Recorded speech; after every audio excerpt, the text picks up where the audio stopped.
그 부분이 문제가 되니까 아이들이 잠시도 가만히 있지 못하고 이런 문제가 생길 수 있죠. 그래서 정말로 확진이 되어지고 하면은요. 그래서 이 뇌기능상의 문제이기 때문에 약물 복용을 병행을 하도록 예, 이야기가 되는 겁니다. 그래서 그런 부분이 있고요. 또 두 번째로는 아까 제가 말씀드린 어떤 이 발달상의 문제들, 언어라든지 뭐 감각 통합이라든지 이런 문제가 있어도 이런 행동들이 나타날 수가 있고요. 세 번째로는 이제 정서나 훈육의 문제입니다. 그러니까 만일에 근데 사실 주의산만이라고 하면 ADHD다 뭐 이렇게까지 이야기가 되려면요.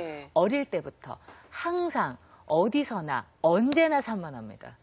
가만히 애들이 그렇죠. 어느 날 갑자기 뿅 하고 산만해지는 게 아니고 꾸준히 이렇게 산만해지는 그런 경향이 있는데요. 근데 어느 날 갑자기 아이가 산만해졌다. 그럴 때는 일단 주변 환경을 봐야 돼요. 정서적인 문제일 수도 있다는 말씀이시죠. 그러니까 엄마가 갑자기 뭐 우울해져가지고 애를 잘 안 보살폈다거나 아니면은 사별을 했다거나 아니면은 엄마 아빠가 이혼을 했다거나 별거를 했다거나 뭐 이런 식의 어떤 큰 충격적인 사건이 있었을 때 아이가 갑자기 산만해졌다 그러면 ADHD라고 보기보다는 좀 정서적인 그렇죠. 문제로 주의력에 대한 문제가 좀 증폭되어졌다. 이렇게 좀 볼 수가 있습니다. 그래서 그냥 아이가 좀 산만하다고 무조건 너 ADHD지? 이렇게 이야기하지 마시고 그러니까 아이가 좀 원인이 무엇인지를 좀 잘 판별하시는 것들이 좀 필요하겠다. 볼 수 있겠습니다. 그래요. 근데 이게 이제 산만하다 이런 것들에 좀 긍정적인 면도 있지 않습니까? 뭐 창의적일 수 있고 또 에너지가 넘칠 수 있잖아요.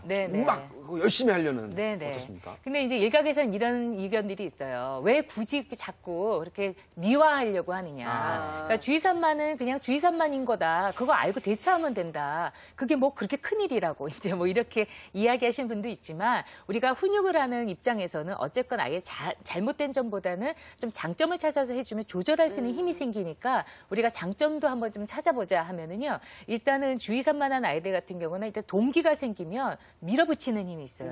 그래서 이런 아이들이 자기가 좋아하는 활동은요. 3시간, 4시간도 끄떡 없습니다. 근데 이제 싫어하는 일을 시킬 때가 문제예요. 그렇죠. 그때 주의 전환이 안 되기 때문에 이제 문제가 되는데 일단 그렇게 되고요. 그다음에 이제 두 번째로는 이 아이들하고 이야기해보면 굉장히 재밌어요. 유머 감각이 상당히 있습니다. 그래서 얘들 하면 이렇게 자꾸 웃게 되고 하기 때문에. 생각이 이제 유연한 거고요. 그리고 막 머릿속에서 스파크가 있다는 느낌이 들 때가 있어요. 아이들이. 생각이 번쩍번쩍 이렇게 막 나서 하다 보면 굉장히 재밌죠. 그러니까 한편으로는 그 집중을 잘 못하는 친구들이 동시에 여러 가지 생각을 하는 거예요. 머릿속에 동시에 여러 가지 생각을 하는 거예요. 그래서 김생민 씨랑 얘기하면 재밌나 봐요. 아침에 저희 방송 들어오기 전에 김생민 씨랑 얘기하면 얼마나 무궁무진해요, 선생님. 그렇죠? 아주 그 시간이 즐겁습니다. 그래서 유머 감각이 있고요. 그다음에 이제 또 세 번째로는 또 관심이 많다 보니까 여기저기 이렇게 무슨 일이야 이렇게 하다 보니까 사회적인 관심 이런 것들도 아이들이 좀 많아질 수가 있고요. 그다음에 기억력도 아이들이 자기 좋아하는 건 기억을 굉장히 잘해요.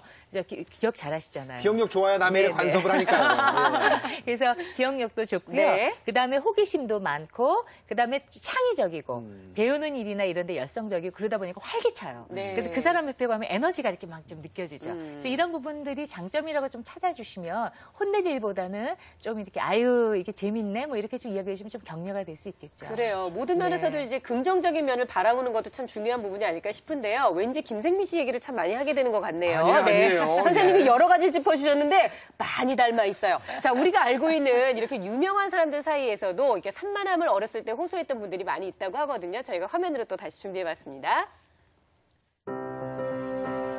쉴 새 없이 몸을 움직이고 한 가지 일에 집중을 못하는 아이. 우리 아이가 혹시 산만한 아이라고 여겨질 때 한숨을 쉬며 걱정부터 하고 계신 건 아닌지요? 특허 발명품만 1000종이 넘는 인류 최고의 발명품을 선사한 발명왕 토마스 에디슨. 천재 발명왕으로 유명한 에디슨도 어렸을 때는 좌충우돌 산만한 아이로 유명했다고 하는데 산만한 아이의 성향을 갖고 있던 에디슨이 최고의 발명왕이 될 수 있었던 것은 어머니의 끊임없는 노력, 인내, 그리고 사랑이 있었기 때문이라고 합니다. Giftedness comes with overexcitabilities. It's a part of the gifted personality. Well, overexcitability may seem distracting to some teachers and to some parents. Then you come to feel ashamed of who you are, and that does not allow you to use your gifts in a way that is going to be helpful to yourself or to society. 산만한 아이의 행동을 조절하고 집중력을 키워준다면 더 큰 아이로 성장할 수 있다는 사실 꼭 기억하세요. 그래요. 어차피 아이가 가지고 태어난 단점이라면 그거를 너무 타박하고 무조건 꾸짖는 것보다는 네. 아이가 가지고 있는 장점을 잘 부각시켜서 그 아이가 더 잘 클 수 있도록 만들어주는 것도 부모의 역할이 아닌가 싶은데요. 보통 이제 평범한 부모님들께서는 산만한 아이들하고 이제 함께 얘기를 하다 보면 일단은 그냥 윽박 지르는 것부터 시작하잖아요. 그렇죠? 식당 갔을 때 좀 네. 돌아다니기 시작하면 너 또 시작이야. 그러니까. 내가 너랑 같이 나온 내가 바보지. 네. 야, 너는 도대체 누굴 닮아서 그러냐. 당신 닮아서 그렇지. 이렇게 해서 이제 아이고, 정말. 예. 결국은 이렇게 해서 이제 부부싸움까지 가게 되고 또 그 네. 부부싸움을 지켜보는 아이 입장에서는 네, 네. 또 내가 문제가 됐구나. 네.